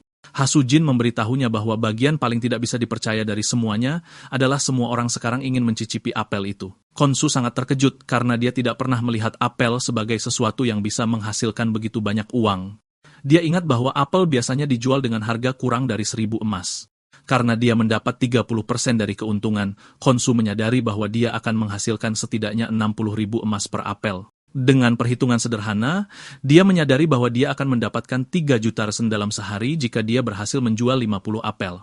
Pikiran Khonsu melayang saat dia menyadari bahwa keuntungan tahunan sebesar 1 juta akan datang padanya. Khonsu senang karena dia berada di jalur yang benar, dan dia percaya bahwa dengan ini, dia mungkin bisa menemukan petunjuk tentang orang tuanya. Khonsu mengatakan pada Hasujin bahwa dia bukan perusak suasana, tapi dia bertanya padanya berapa lama menurutnya euforia apel kaisar ini akan bertahan. Khonsu tahu bahwa apel-apel itu sedang populer, tapi dia juga tahu tidak mungkin harganya akan terus setinggi itu di masa depan. Hasujin kemudian meyakinkan Khonsu bahwa dia memahami kekhawatirannya, tapi memberitahu dia bahwa 100 apel sehari untuk target audiens 1.000 berarti mereka masih akan berbisnis selama 27 tahun. Khonsu terkejut mendengarnya, dan dia berasumsi itu adalah perkiraan yang berlebihan. Hasujin kemudian memberitahu Khonsu bahwa dia tidak perlu khawatir. Hasujin kemudian bertanya kepadanya apakah dia sudah memikirkan untuk meningkatkan produksi apelnya. Khonsu tersenyum gugup, mengatakan dia juga menanam tanaman lain dan akan menyenangkan jika dia mencicipinya. Dia meyakinkannya bahwa rasanya sama enaknya dengan apel. Mata Hasujin berbinar seperti goblin saat mendengar ini. Khonsu lalu menyuruhnya duduk manis sementara dia menyajikan kentang dulu. Hasujin menggigit kentang itu dan dia meleleh dalam kegembiraan murni karena betapa manisnya. Dia mulai membayangkan semua hal baik yang akan muncul dari kentang itu jika dikelola dengan benar. Saat itu, Khonsu muncul dengan panekuk dan kentang goreng. Hasujin meneteskan air mata saat dia melahap makanan di depannya. Dia menyebutkan bahwa kentang goreng itu bisa dianggap sebagai hidangan utama daripada hidangan sampingan. Khonsu lalu melengkapi kombinasinya dengan ubi jalar panggang. Begitu dia menyajikannya, Doji dan Ari langsung heboh, menuntut agar dia memberi mereka juga. Khonsu lalu menyarankan agar mereka semua makan bersama. Khonsu memperhatikan bahwa Ari terlihat kurus, dan hanya ada satu penjelasan untuk ini. Itu pada dasarnya karena Doji telah mencuri makanan Ari, mencegahnya makan dengan benar. Hamstal melompat ke meja untuk makan bersama Haseuljin, dan Khonsu bertanya pada Haseuljin pendapatnya tentang kentang karena dia juga berencana menjualnya. Haseuljin berterima kasih pada Khonsu atas makanannya yang enak, lalu bertanya apakah ada cara untuk menanam hasil bumi dan juga meningkatkan produksi apel. Khonsu menjawab itu akan sulit karena dia butuh lebih banyak poin. Khonsu juga tidak merasa bijak kalau dia pakai semua poinnya untuk bertani. Haseuljin memberitahu Khonsu bahwa usahanya dihargai, tapi dia mendesaknya untuk lebih fokus pada apel. Haseuljin menyebutkan bahwa semua rasul adalah orang Korea dan budaya dunia dibangun berdasarkan hal ini. Haseuljin bilang makanannya enak sekali, tapi memberitahu Khonsu sulit untuk mematok harga premium hanya untuk hasil bumi saja. Haseuljin bilang hasil bumi tidak akan profitabel seperti apel, bahkan jika orang-orang mulai memintanya. Haseuljin berlutut, memohon Khonsu untuk mempertimbangkan produksi apel sebagai tugas utamanya. Menyadari dia tidak bisa mengubah pikirannya, Khonsu bertanya apakah 100 apel sehari sudah cukup dan matanya berbinar saat mendengarnya. Dia berterima kasih pada Khonsu karena mempertimbangkan kembali dan mencatat sarannya. Keesokan harinya, Khonsu keluar untuk berburu monster seperti biasa. Doji bertanya pada Ari apakah penting mereka mengikuti Khonsu setiap kali dia keluar, dan Ari berteriak pada Doji mengatakan bahwa hanya mereka yang bisa mengawasi karena Hamstel pada dasarnya tidak berguna. Tanpa mereka ketahui, Khonsu sebenarnya bertanya-tanya mengapa mereka berdua terus mengikutinya kemana-mana, dan dia mengira mereka adalah familiar tipe petarung. Khonsu tidak berpikir bahwa familiar sungguhan akan sangat tidak berguna sampai-sampai satu-satunya yang bisa mereka tawarkan hanyalah makan. Keyakinannya segera sirna saat dia melihat keduanya dikejar monster undead. Khonsu menyalahkan dirinya sendiri karena mengira keduanya pantas mendapatkan pujian yang diberikannya sejak awal. Tepat saat itu, Doji tersandung, memberi monster undead itu kesempatan untuk mendekatinya. Khonsu mencoba meraihnya, tapi jaraknya terlalu jauh untuknya. Khonsu mencoba menarik perhatian monster itu dengan berteriak, tapi itu pun tidak berhasil. Khonsu mengayunkan sabitnya, tapi itu pun terbukti tidak berguna karena jangkauannya pendek. Tiba-tiba, monster itu mati, mengejutkan Khonsu karena dia tahu sabitnya tidak mengenai monster itu. Tepat saat itu, dia menyadari bahwa skillnya mungkin sudah ditingkatkan dan jangkauan skillnya bertambah. Khonsu mencobanya dengan tetap menjaga jarak dan mengayunkan sabit ke arah monster. Dengan satu ayunan saja, dia mengalahkan banyak target dan sebuah jendela muncul, memberitahunya tentang jangkauan skill yang baru didapat. Selain itu, dia mendapatkan skill baru, pemenggalan massal, dan ini mengejutkan Khonsu, tapi dia sadar ini akan memungkinkannya menangani lebih banyak monster. Chonsu mengamuk menebas beberapa monster dan ini membuat Ari dan Doji takut. Keduanya segera lari kembali ke Dewi yang terkejut melihat mereka kembali secepat itu. Ari memberitahu Dewi bahwa Khonsu mungkin semakin kuat, tapi di saat yang sama, mendapatkan skill komunikasi juga penting. Dewi lalu mendesak pengikutnya untuk tenang karena dia tidak pernah memberikan skill semacam itu. Doji lalu memberitahu Dewi bahwa nama skill barunya adalah pemenggalan massal, dan nama itu sendiri mengejutkan sang Dewi. Ketakutan merayapi tubuhnya saat dia memikirkannya karena ini pertama kalinya dia mendengarnya. Bahkan sang Dewi pun tidak tahu orang macam apa Chonsu saat ini. Dia berasumsi bahwa Chonsu adalah malaikat maut yang dikirim dari neraka. Tepat saat itu, sang Dewi memberitahu keduanya bahwa dia mungkin punya ide tentang apa yang terjadi. Doji mendengar ini, dan otaknya bekerja keras, percaya bahwa Dewilah yang benar-benar menganugerahkan skill itu pada Chonsu. Ari terpaksa menampar Doji karena sangat bodoh, dan dia menyuruhnya untuk mendengarkan apa yang Dewi katakan sebelum mengeluarkan ide-ide sampahnya. Ari lalu bertanya pada Dewi apa yang dia pikirkan terjadi, dan Dewi menjawab bahwa skill sang rasul telah berevolusi. Dewi menyebutkan bahwa skill pemenggalan adalah versi modifikasi dari skill panen. Dia mengingatkan mereka bahwa skill yang berevolusi memungkinkan pengguna untuk melakukan panen dalam jangkauan luas, sama seperti Dewi berpikir skill Chonsu telah berevolusi menjadi pemenggalan massal. Ari terkejut mendengar ini, dan dia menyebutkan bahwa ini adalah sesuatu yang hanya bisa dilakukan Rasul tahun pertama. Dewi setuju, mengatakan, inilah mengapa Chonsu cukup menakutkan. Namun, Dewi berpikir dia adalah orang yang patut disyukuri, yang membuat segalanya sedikit lebih baik. Dewi mengatakan Chonsu mungkin tumbuh secara eksponensial, tapi semua berkat pertumbuhannya sehingga mereka aman sampai batas tertentu. Dewi lalu berkata dia akan memberikan skill komunikasi pada Chonsu setelah dia kembali. Beberapa saat kemudian, Chonsu kembali, dan Dewi dengan bersemangat memberi Chonsu kesempatan untuk memilih antara dua skill baru karena melanggar aturan untuk menentukan jalur seorang rasul. Chonsu menatap layar status untuk melihat bahwa dia punya dua skill yang bisa dia pilih, yaitu janji, kelimpahan, dan komunikasi. Dewi yakin dan merasa Chonsu akan memilih skill komunikasi. Dewi tidak sabar ingin memberitahu Khonsu untuk menjauhi bahaya dan juga berterima kasih padanya atas semua yang telah dia lakukan sejauh ini. Setelah berpikir sebentar tentang pilihannya, Chonsu memilih skill janji kelimpahan, mengejutkan sang Dewi yang sama sekali tidak menduga ini. Sebelum membuat keputusan, Chonsu sudah menatap layar beberapa saat untuk tahu skill mana yang paling cocok. Dia menatap skill komunikasi dan menyadari bahwa itu hanyalah skill yang memungkinkannya berkomunikasi dengan tumbuhan dan hewan. Kengerian mendengar Ari dan yang lainnya berteriak padanya. Setiap kali mereka marah membuatnya menyadari bahwa dia akan memiliki kehidupan yang sangat menyiksa jika dia memilih skill komunikasi. Karena ada pepatah bahwa ketidaktahuan adalah kebahagiaan, dia memutuskan bahwa memilih skill komunikasi akan menjadi langkah yang salah. Inilah mengapa dia memilih janji kelimpahan sebagai gantinya. Dan saat dia memilih skill janji kelimpahan, dia menyadari bahwa semua orang cukup murung. Dia sekarang memiliki dua skill di daftar, tapi seperti sebelumnya, tidak ada deskripsi untuk skill tersebut. Chonsu lalu mengambil sebuah apel dengan niat memberikannya kepada Dewi sebagai persembahan pertama. Tapi yang mengejutkannya, Dewi membelakanginya, dan dia mulai menangis. Di layar status, Khonsu mengetahui bahwa tergantung bagaimana dia menggunakan skillnya, poin akan kembali sesuai. Chonsu bertanya-tanya mengapa Dewi menolak apel yang dia berikan. Dalam upaya menghibur semua orang, dia mencubit pipi hamster, dan ini sedikit menghibur hamster itu. Dia juga mengusap perut Doji untuk menggelitiknya, tapi yang mengejutkannya, poinnya tidak kembali. Tepat ketika dia memikirkan apa yang salah, Hesojin muncul dengan tergesa-gesa, memberitahunya bahwa dia harus mengklaim blok itu dan mempertahankannya. Ini mengejutkan Chonsu, memaksanya bertanya, apakah ada yang berencana menyerang mereka. Hesojin bilang ada kemungkinan ini karena apel kaisar telah mendapatkan popularitas besar. Karena ini, mereka terpaksa membatasi pembelian apel menjadi 1 per orang. Dan bahkan dengan ini, lebih dari 5.000 orang sudah melakukan reservasi. Angka-angka itu mengejutkan Chonsu, dan Hisoejin menambahkan bahwa orang-orang yang memesan bilang mereka bahkan tidak peduli kapan apel itu tiba asalkan mereka mendapatkannya. Wajar saja, karena betapa populernya apel itu, akan ada penjara yang akan mulai menargetkan apel dan blok itu. Yang lebih parah, blok Chonsu berada di luar zona otoritas, yang berarti tidak ada perlindungan terhadap kejahatan. Hasujin berharap mereka punya semacam dukungan, karena itu akan benar-benar mengubah permainan. Chonsu berpikir keras tentang ini dan menyadari bahwa satu-satunya dukungan yang dia miliki adalah sang Dewi. Chonsu menyadari bahwa jika dia kalah, itu akan menjadi akhir bagi Dewi dan seluruh wilayah. Hasujin memberitahunya bahwa langkah pertama untuk mengatasi ini adalah mengklaim blok tersebut dan memasang gerbang yang aman. Chonsu menyetujuinya, dan dia bilang merebut blok-blok di sekitarnya untuk mendirikan pangkalan tersembunyi akan membuat mereka lebih dekat dengan Hasujin. Hasujin melihat ini sebagai ide yang sangat bagus karena setelah mereka menduduki blok itu dan membangun pintu, mereka tidak perlu berurusan dengan batasan pergerakan. Khonsu lalu bertanya mengapa reservasi meningkat tiba-tiba karena itu jelas tidak normal. Hasujin memberitahunya bahwa seluruh blok menjadi gila karena efek apel kaisar. Khonsu bingung tentang efek yang disebutkan, dan Hasujin menyebutkan bahwa ada klaim bahwa apel itu adalah obat untuk segalanya.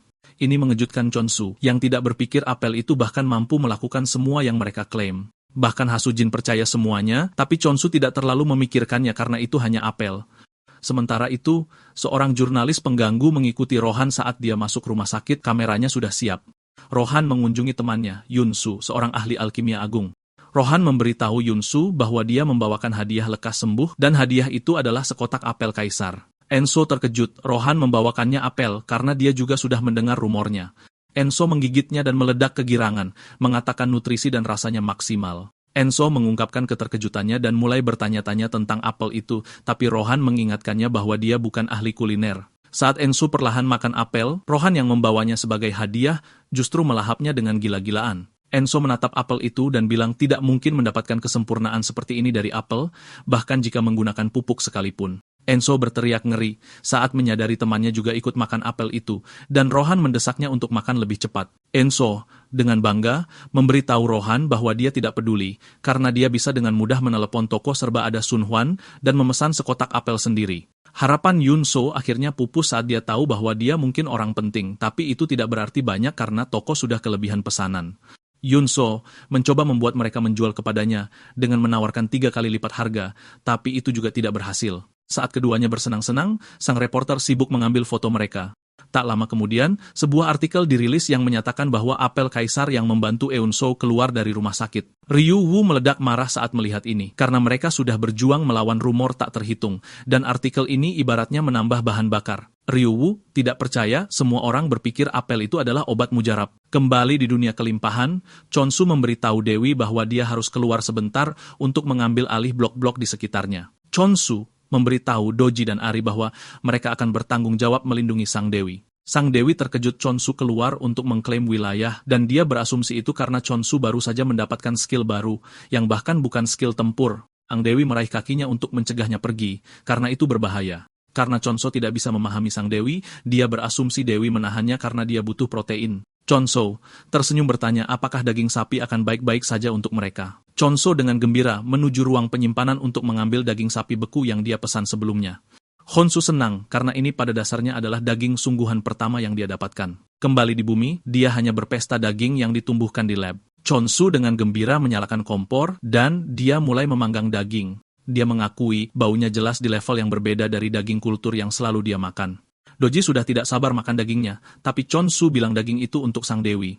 Bahkan Ari pun kecewa karena Doji baru saja makan, dan dia sudah tidak sabar melahap daging panggang. Sepanjang dia menyiapkan daging, Sang Dewi terlihat sangat marah, dan Khonsu percaya dia hanya lapar. Beberapa saat kemudian, dia menyelesaikan dagingnya dan menyerahkannya kepada Sang Dewi.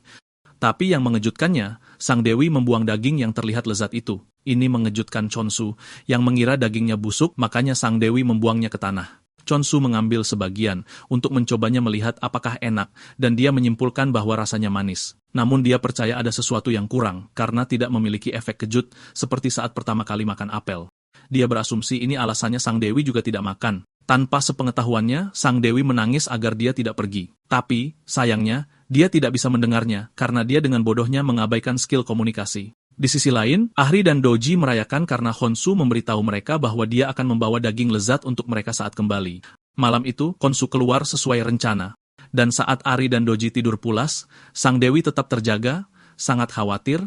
Khonsu tiba di tepi blok dan sistem bertanya apakah dia ingin pindah ke blok berikutnya. Khonsu lalu menerima pilihan itu, dan dia menemukan dirinya di blok berikutnya, tapi di mana-mana gelap gulita. Dia menggunakan lentera untuk mendapatkan visibilitas, dan dia menyadari dia berada di hutan yang sangat berbeda dari tempat dia sebelumnya. Tiba-tiba, sekumpulan monster terbang melesat ke lokasinya, dan karena terlalu kecil, Khonsu langsung lari. Mereka sangat kecil, sampai dia bahkan tidak bisa menarget leher mereka, dan dia menyimpulkan bahwa lari kembali ke tempat asalnya adalah pilihan terbaiknya. Tiba-tiba, monster undead menyeberang dari blok lain. Khonsu terkejut melihat mereka, tapi sebelum dia bisa bergerak menyerang, dia menyadari monster-monster itu ada di pihaknya. Karena dia tidak bisa mendengar mereka, dia tidak tahu bahwa monster undead siap melindunginya dari monster lain, karena mereka percaya hanya mereka yang punya hak untuk membunuh Khonsu. Untuk memastikan mereka bisa menjaga ini, mereka siap melindunginya. Monster undead kemudian langsung menuju serangga-serangga itu untuk mulai memusnahkan mereka, memberi Chonsu kesempatan untuk mundur kembali ke bloknya sendiri. Saat itu juga, sistem memberitahu dia bahwa dia telah mendapatkan poin bonus dari mengalahkan monster berevolusi. Ini mengejutkan Chonsu karena dia pada dasarnya mendapatkan poin dari monster-monster yang dikalahkan oleh monster abadi. Chonsu tersenyum jahat karena dia seperti menemukan tambang emas poin. Dia menyadari ini mengubah segalanya karena dia mendapatkan poin dan pelanggannya juga bertambah. Monster undead yang dulu dia lari darinya kini menjadi bonus baginya. Kembali di Toserba, Haisojin mengeluh tentang banyaknya panggilan dan pesanan yang mereka terima. Ryuhu mengaku mereka sudah terlalu lama membiarkan rumor menyebar, tapi dia tidak berpikir mereka bisa membiarkannya semakin parah. Untuk mengatasi seluruh masalah, dia memberitahu Hisugin bahwa penyebutan apel kaisar dilarang keras. Dia bilang tidak akan ada lagi tanggapan untuk pertanyaan atau wawancara. Dia menyarankan agar mereka menyambut semua pertanyaan dengan diam dan ketidakpedulian. Hasujin berpikir ini mungkin tidak realistis karena akan terjadi kekacauan total. Ryuhu berargumen, mengatakan mereka tidak bisa mengucapkan sepatah kata pun lagi bahkan jika diancam. Tepat saat dia menyebutkan ini, sebuah pedang muncul di lehernya, membuat leluconnya berubah menjadi kenyataan. Sebuah suara muncul dari belakang, meminta maaf karena mengejutkan mereka. Ryuhu berbalik dan melihat orang yang menodongkan pedang ke lehernya adalah pendekar pedang, Rohan. Ryuhu lumpuh karena ketakutan, dan dia bertanya pada Rohan mengapa dia datang ke kantor. Rohan bilang dia sudah bicara dengan bos Ryuhu, tapi bosnya tidak memberinya jawaban yang dia inginkan. Namun, dia berharap Ryuhu akan lebih kooperatif. Rohan lalu melontarkan pertanyaan besar, bertanya pada Ryuhu siapa yang bertanggung jawab menanam apel kaisar. Selain itu, dia ingin tahu di mana orang yang dimaksud berada. Ryuhu segera lari bersembunyi di belakang Hasujin, menyuruhnya menjelaskan semuanya kepada Rohan yang menakutkan itu. Hasujin terkejut, Ryuhu bersembunyi di belakangnya padahal dia adalah senior dan seharusnya dialah yang menjelaskan. Ryuhu dengan panik memberitahu Hasujin bahwa dia tidak pernah menyangka Rohan akan membawa pedang sungguhan ke pembicaraan beradab. Haesujin akhirnya kecewa dan dia akhirnya mengerti pepatah bahwa bos itu sampah. Meskipun takut, Hasujin tetap teguh memberitahu Rohan bahwa perusahaan tidak main-main dengan informasi klien mereka. Saat Rohan mendengar ini, dia menghunus pedangnya dan keduanya hampir pingsan ketakutan. Mengejutkan, Rohan menjatuhkan pedang ke lantai, alih-alih mencabik-cabik mereka dengannya.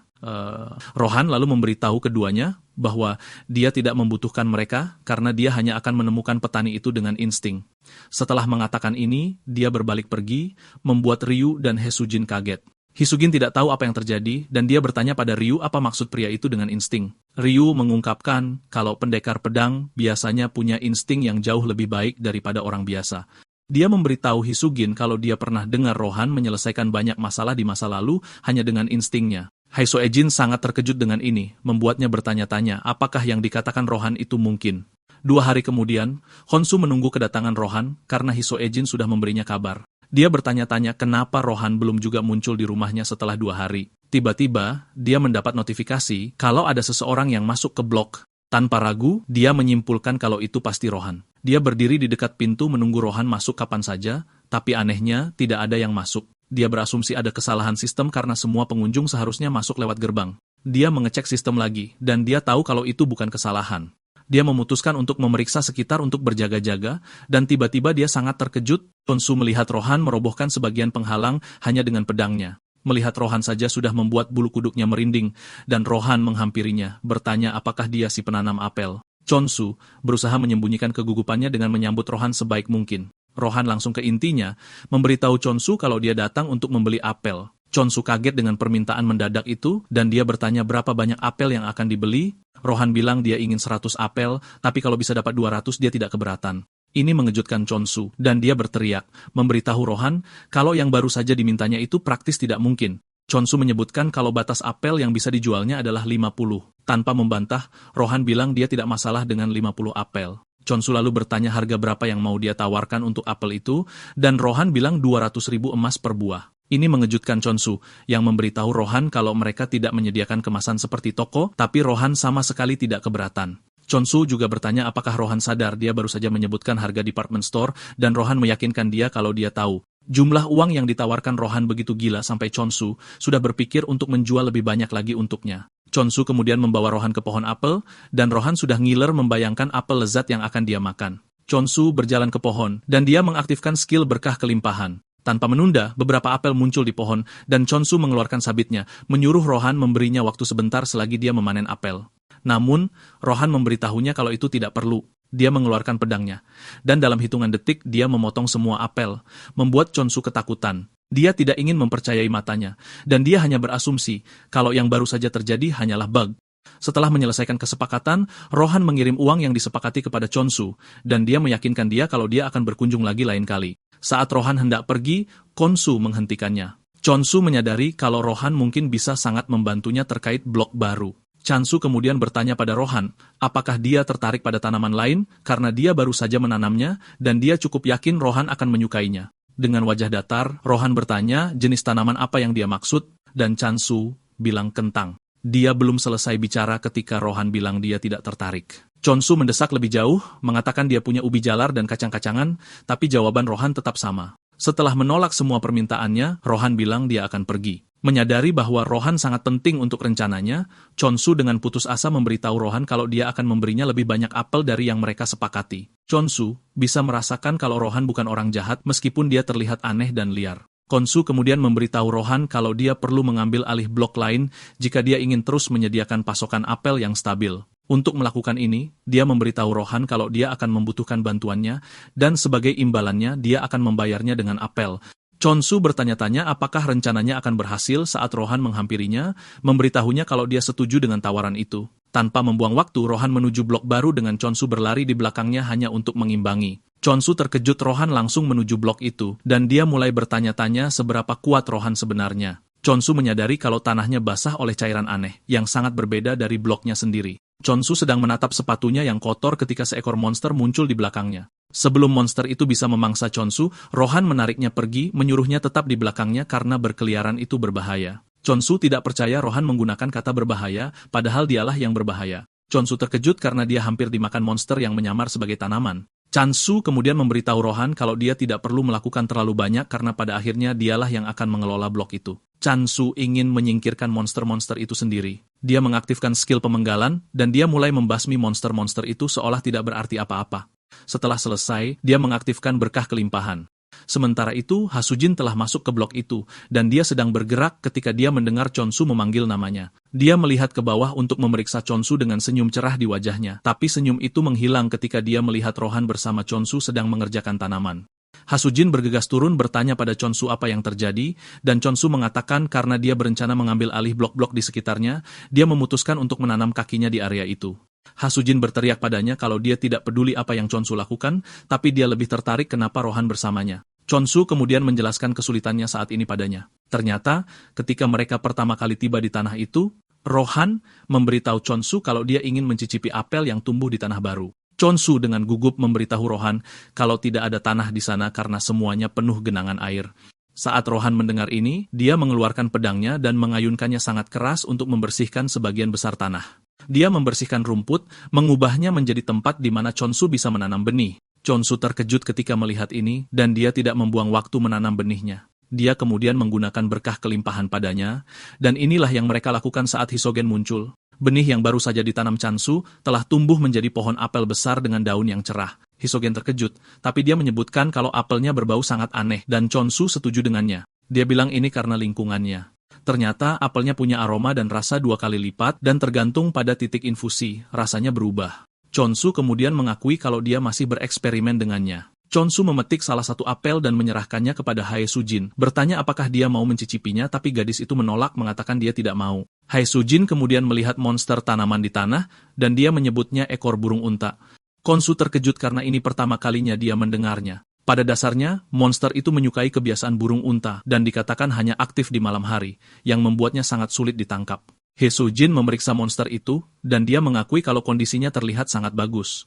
Dia mengambil sedikit darahnya ke dalam tabung reaksi dan kemudian bertanya pada Chonsu apakah dialah yang memburu ekor burung unta itu. Chonsu menjawab kalau itu semua perbuatannya, meyakinkan Hasugin bahwa Rohan tidak terlibat. Chonsu bertanya pada Hasugin apakah ada masalah dengan ini, dan Hasugin tiba-tiba meraihnya bertanya apakah dia bersedia menjualnya. Rupanya, ekor burung unta laku dijual dengan harga tinggi. Karena takut dengan wanita mirip zombie itu, Khonsu setuju untuk menjualnya. Haesujin mengangkat tangannya ke langit merayakan seperti dia baru saja memenangkan lotre.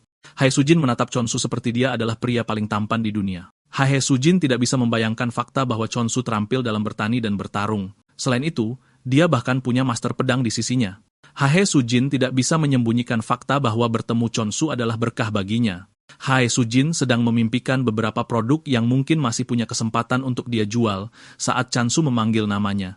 Hye Sujin kesal karena dia merusak imajinasinya dan dia bertanya apakah Chansu menginginkan sesuatu darinya. Chansu mengingatkannya bahwa dia memesan beberapa barang dan Ha Sujin melihat ke dalam tas untuk mulai mengeluarkan semua barang yang Chansu pesan, seperti benih tanaman pengusir hama. Ada juga kit konstruksi bangunan bersamanya. Dalam waktu singkat, Khonsu membangun rumah portabel untuk petualang, dan dia juga menanam benih pengusir hama di area tersebut. Ini membuat Hae Sujin terkejut karena dia tidak tahu bahwa Chonsu juga memiliki kemampuan untuk menanam tanaman dalam waktu singkat. Hae Sujin terus bertanya-tanya orang macam apa sebenarnya Chansu ini. Tak lama kemudian dia membeli blok baru, membuat sang dewi dan pengawalnya bersukacita seperti bayi. Chansu juga senang karena dia akhirnya menjadi pemilik tanah. Rupanya, satu blok biasanya terdiri dari 100 unit kepemilikan, dan setelah semuanya diperoleh, faksi tersebut mendapatkan kepemilikan. Chonso sangat senang karena di bumi, dia hampir tidak bisa memiliki satu kamar pun. Selain itu, pembelian tanah dilengkapi dengan banyak fitur baru, dan yang terpenting adalah fitur penugasan sifat blok. Chonsu mendapat petunjuk dari sistem, memberitahunya bahwa sifat yang dapat ditugaskan ke sebuah blok tergantung pada Dewa Rasul atau sifat blok itu sendiri. Chonsu senang mendengar ini karena fitur tersebut sangat cocok dengan sifat sang dewi. Sistem memintanya untuk memilih sifat yang akan ditugaskan ke blok dan pilihannya adalah pertumbuhan dan kematian. Karena pertumbuhan terdengar lebih baik daripada kematian, dia berpikir untuk memilih pertumbuhan. Selain itu, dia yakin ini juga akan membantu pertumbuhan sang dewi. Chonsu menerapkan sifat pertumbuhan, tetapi semuanya tidak terlihat sepenuhnya berbeda dari sebelumnya. Chonsu menyimpulkan bahwa tidak ada perbedaan mencolok karena masih pada tahap 1. Dia memeriksa jendela status untuk melihat bahwa sifat pertumbuhan memengaruhi hampir semuanya. Khonsu tersenyum sampai dia menyadari ada opsi untuk pertumbuhan monster yang muncul di sana. Chonsu hampir pingsan karena ketakutan merayapi tubuhnya saat melihat ini. Ini berarti sifat tersebut memiliki atribut buruk dan baik. Salah satu atribut buruknya adalah monster undead juga ikut tumbuh. Meskipun mereka telah tumbuh, Khonsu lega karena mereka masih bisa diatasi. Chonsu pergi seperti biasa untuk menghadapi monster, dan dia dengan mudah mengalahkan mereka seperti biasa. Dia senang karena monster undead yang semakin kuat juga berarti lebih banyak poin baginya. Tiba-tiba, Rohan muncul di belakangnya, mengejutkannya karena dia bahkan tidak merasakan kehadirannya. Chonsu tahu bahwa Rohan datang menemuinya karena apelnya sudah habis. Rohan bertanya apa maksud Khonsu dengan sudah habis, dan Khonsu mengingatkannya bahwa belum seminggu sejak dia mendapatkan badge terakhir. Chonsu menyimpulkan bahwa Rohan akan mati karena terlalu banyak makan apel. Chonsu kemudian bertanya berapa banyak apel yang dia butuhkan, dan dia menjawab bahwa dia ingin 120. Tapi jika dia bisa mendapatkan lebih banyak, dia tidak keberatan. Chonsu kemudian memberitahu Rohan bahwa dia harus menyesuaikan rasa karena perubahan lingkungan. Dia bilang Rohan akan mencicipi satu secara gratis. Tanpa diketahui Chonsu, sang dewi dan para pengawalnya berkumpul di bawah pohon apel. Dia terkejut ketika sampai di sana dan menemukan mereka sedang bermain-main. Kelompok itu hampir tenggelam ke tanah saat melihat Rohan, karena dia terlihat sangat berbahaya. Tiba-tiba, Rohan mengayunkan pedangnya, dan Chansu percaya bahwa dia mengincar kelompok itu. Dia menyelam untuk melindungi mereka, tetapi pada akhirnya, Rohan hanya mengincar apel. Chonsu percaya bahwa Rohan belum merasakan kehadiran sang dewi karena dia menyebut mereka familiar. Saat itu, Rohan mengatakan dia bisa merasakan sifat pertumbuhan di blok itu, dan karena itu, dia ingin tetap berlatih di sana, tetapi dia meyakinkan Chonsu bahwa dia akan membayar. Chonsu menjadi tertarik ketika dia mendengar bahwa Rohan bersedia membayar, dan dia bertanya berapa banyak yang dia tawarkan. Rohan tersenyum sambil memberitahunya jumlah uang yang siap dia keluarkan. Ini membuat Chonsu gembira, dan dia segera menjabat tangan Rohan, menyambutnya sebagai pelanggan terhormatnya. Rohan bertanya apakah menurutnya permintaannya mungkin, dan Khonsu mengatakan ya. Namun, dia ingin tahu apakah lingkungannya tidak akan terbelah dua, dan Rohan meyakinkannya bahwa tidak akan. Chonsu juga bertanya apakah ada hal-hal yang tiba-tiba meledak, entah dari mana, tetapi Rohan meyakinkannya bahwa dia tidak perlu khawatir. Chonsu kemudian memberitahu Rohan bahwa dia tidak memiliki kekuatan untuk membuat monster, karena dia bahkan tidak memiliki banyak poin untuk dihabiskan. Rohan memberitahunya bahwa dia tidak membutuhkan bantuannya untuk mengatasi monster karena yang dia butuhkan hanyalah ruang di sudut. Khonsu terkejut mendengar bahwa hanya ini yang dibutuhkan Rohan. Chonsu tidak masalah dengan ini, tetapi dia memberitahu Rohan bahwa ada hal lain yang dia inginkan selain uang. Chonsu mengungkapkan keinginannya, mengatakan dia ingin Rohan menjadi pengawalnya. Karena dunia yang mereka tinggali selalu rawan bahaya, Chonsu berpikir akan lebih baik jika Rohan melindunginya. Bagaimanapun, Rohan adalah salah satu ahli pedang terbaik di luar sana. Rohan menjawab bahwa dia akan mempertimbangkan tawaran Khonsu jika dia bisa meningkatkan efek pertumbuhan. Khonsu senang mendengar ini, dan dia meyakinkan Rohan bahwa dia akan meningkatkan laju pertumbuhan sebesar 50.000 poin setiap hari. Selain itu, dia bersedia menyediakan 10 apel setiap hari. Rohan lebih peduli tentang apel, dan dia bertanya apakah mereka bisa dibeli dengan cara yang berbeda. Khonsu kemudian meyakinkannya bahwa dia tidak perlu khawatir tentang apel. Sementara itu, Doji dan yang lainnya gemetaran ketakutan karena sepertinya Rohan sekarang akan tinggal bersama mereka. Di sisi lain, Khonsu berpikir para familiar akan senang karena mereka memiliki ahli pedang yang melindungi mereka. Khonsu berbalik untuk melihat reaksi yang berbeda dari kelompok itu. Rohan juga melihat ini, tetapi Khonsu berbohong, mengatakan kelompok itu hanya malu karena dia baru. Khonsu mencoba membuat mereka akrab dengan Rohan, tetapi kelompok itu malah melarikan diri. Khonsu tidak bisa mempercayai matanya, tetapi dia melewati momen memalukan itu untuk memberitahu Rohan permintaan pertamanya. Kemudian, keduanya sedang memeriksa blok lain ketika Rohan merasakan sesuatu di balik semak-semak. Mereka berjalan mendekat untuk memeriksanya, dan hanya menemukan seekor kucing tergeletak di sana. Khonsu terkejut karena dia tidak menyangka ada hewan lain seperti hamster di area tersebut.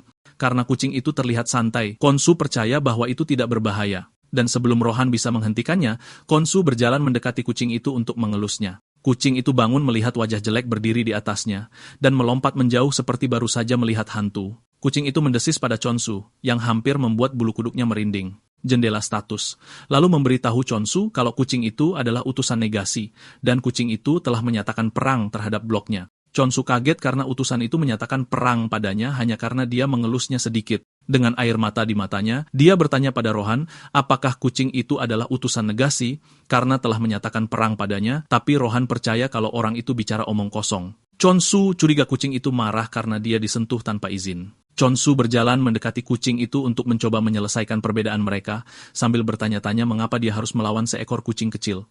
Tepat saat itu, Rohan mengejutkannya, memberitahunya bahwa dia tidak akan melawan kucing itu.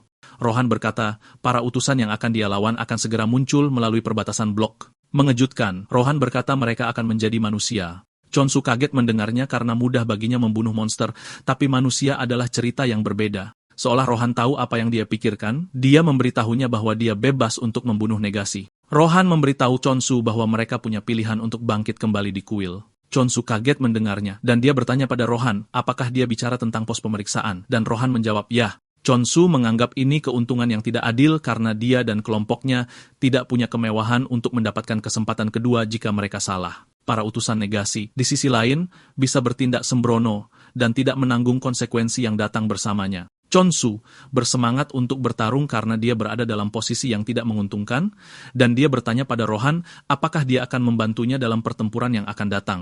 Rohan menjawab bahwa dia bersedia membantu jika dia bisa. Seperti yang diprediksi, sekelompok monster setia negasi dan utusan manusia muncul di blok. Salah satu dari mereka memegang megafon di tangannya, dan dia membuat pengumuman keras menyuruh Khonsu untuk menunjukkan dirinya. Di markas alkimia, Hasujin telah mengambil getah ekor burung unta untuk diperiksa. Dia berpikir tentang betapa mengesankannya Khonsu. Dia percaya bahwa Khonsu kuat dengan caranya sendiri berkat bantuan artefak. Rupanya, artefak adalah benda ilahi yang diciptakan untuk mereka yang dekat dengan dewa. Terkadang itu terbentuk dari sisa-sisa dewa yang mati, yang pada gilirannya memberi pengguna kesempatan untuk menggunakan kekuatan dewa. Setelah memikirkan ini, Hisugin tidak berpikir Khonsu menggunakan artefak karena sulit digunakan kecuali cocok dengan sifat dewa. Yesujin sedang memikirkan kemungkinan masa depan ketika Eunso bergegas masuk ke dalam ruangan. Yesujin terkejut dan bahkan lebih terkejut ketika Eunso mulai berjalan ke arahnya. Eunsu membawa getah ekor burung unta bersamanya, dan dia berteriak pada Eunsu menanyakan dari mana dia mendapatkan getah itu. Pertanyaan itu mengejutkan Eunsu Jin, tapi tanpa ragu, dia tahu sesuatu yang gila akan terjadi lagi. Kembali di blok Chunsu, para utusan mendesaknya untuk keluar sebelum mereka lelah mencarinya. Tanpa mereka ketahui, Chansu dan Rohan bersembunyi di semak-semak terdekat. Chansu bertanya-tanya mengapa orang-orang itu bertindak sembrono, dan dia bertanya pada Rohan apakah menurutnya ini karena mereka bisa bangkit kembali meskipun mereka mati. Rohan membenarkan ini, mengatakan mereka mungkin bertindak seperti itu karena kemungkinan untuk dibangkitkan. Meskipun mereka punya sedikit waktu untuk menyerang musuh, Chonsu merasa lega memiliki Rohan di sisinya. Dia pada dasarnya menaruh seluruh kepercayaannya pada Rohan. Tepat saat itu, Chonsu keluar dari tempat persembunyiannya, memegang sabitnya. Utusan itu menatap Chonsu seperti dia adalah orang lemah, dan dia menyuruhnya untuk membawa apel. Orang lain mengejek Chonsu, memberitahunya bahwa dia kalah jumlah, dan bahwa dia tidak punya peluang melawan mereka. Namun, tim mulai gugup karena mereka tidak bisa melihat Chonsu melakukan apapun yang cukup aneh. Setelah beberapa menit hening, Khonsu akhirnya berbicara, memberitahu utusan itu bahwa dia tidak lebih dari sampah dan bahwa dia tidak layak untuk dikhawatirkan. Chonsu yakin dia didukung oleh pendekar pedang. Dan sebelum para negasi itu punya kesempatan untuk melakukan sesuatu yang gila, Rohan sudah akan mengatasi mereka. Utusan itu marah karena ini, dan dia memberi Chonsu satu kesempatan lagi untuk menyerahkan apel kaisar. Chonsu membalas, menyuruhnya pergi ke toko, serba ada jika dia benar-benar ingin makan apel. Utusan itu diliputi amarah karena mulut besar Chonsu, dan dia bertanya apakah dia bisa menanggung konsekuensi dari kesombongannya. Chonsu semakin merusak ego orang itu dengan menyuruhnya bertanya kepada ibunya semua pertanyaan sampah yang dia ajukan padanya. Kata-kata Chonsu mengenai orang itu tepat di tempat yang dia inginkan, dan dia dengan marah menyuruh bawahannya untuk membunuh Chonsu. Di kantor alkimia, Enso mengganggu Hae Sujin tentang dari mana dia mendapatkan getah itu. Hae Sujin ingin memberitahunya, tapi dia menyebutkan bahwa informasi pelanggan bersifat rahasia. Enso lalu memberitahunya bahwa dia hanya bertanya karena biaya tenaga kerja. Enso jujur, mengatakan getah ekor burung unta yang dibawa Hasujin memiliki persentase kemurnian yang lebih tinggi daripada yang biasa, yang selalu sulit untuk mempertahankan tingkat kemurniannya. Enso mengeluarkan lembar kontrak dan menyerahkannya kepada Hasujin, menanyakan apakah dia bisa terus memasok mereka dengan getah itu. Hae Sujin menjawab bahwa dia mungkin harus bertanya kepada petani terlebih dahulu, dan Yunsu menyarankan agar mereka menandatangani kontrak sementara. Yunsu senang mendengarnya, dan dia memberitahu Hae Sujin bahwa siapapun yang bertanggung jawab atas getah itu akan selalu disambut di Departemen Alkimia. Kembali ke perseteruan antara Khonsu dan para utusan negasi, utusan utama menyadari bahwa Khonsu cukup tenang untuk seseorang yang kalah jumlah. Dia bertanya-tanya mengapa Chonsu begitu percaya diri, dan di sisi lain, Chonsu sedang memikirkan bagaimana dia akan mengalahkan kerangka yang mendekatinya. Saat kerangka-kerangka itu menyerbu ke arahnya, Khonsu mengaktifkan skill pemenggalan massal, dan dia memusnahkan seluruh tim kerangka dalam satu serangan. Utusan itu terkejut melihat bawahannya terbang di udara seperti bulu. Chonsu menambah penderitaan dengan mengatakan kepada utusan itu bahwa bawahannya cukup lemah. Chonsu berdiri di atas tulang-tulang itu, bertanya kepada utusan itu apakah dia siap untuk menyerah. Namun, utusan itu tidak akan kalah dari petani rendahan. Utusan itu mengeluarkan sebuah bola, dan menggunakan bola itu, dia memanggil monster raksasa bernama Herakles. Herakles terlihat benar-benar mengerikan, dengan kepala singa menempel di bahu kirinya. Alih-alih lari ketakutan, Khonsu masih menemukan cara untuk mengejek utusan itu, mengatakan kepadanya bahwa dia sangat buruk dalam memberi nama. Utusan itu menertawakan Chonsu, memberitahunya bahwa dia akan menyesali tindakannya karena Herakles adalah senjata yang bernilai banyak uang. Utusan itu lalu memerintahkan Herakles untuk mengejar Chonsu. Herakles mengayunkan pukulannya yang besar, tapi dia dengan mudah menghindarinya. Sebelum Herakles bisa bergerak lagi, Khonsu mengayunkan sabitnya ke arahnya dan mengirimnya ke surga hanya dalam satu serangan. Herakles jatuh ke tanah, mengejutkan utusan itu yang sudah membual tentang betapa kuatnya Herakles.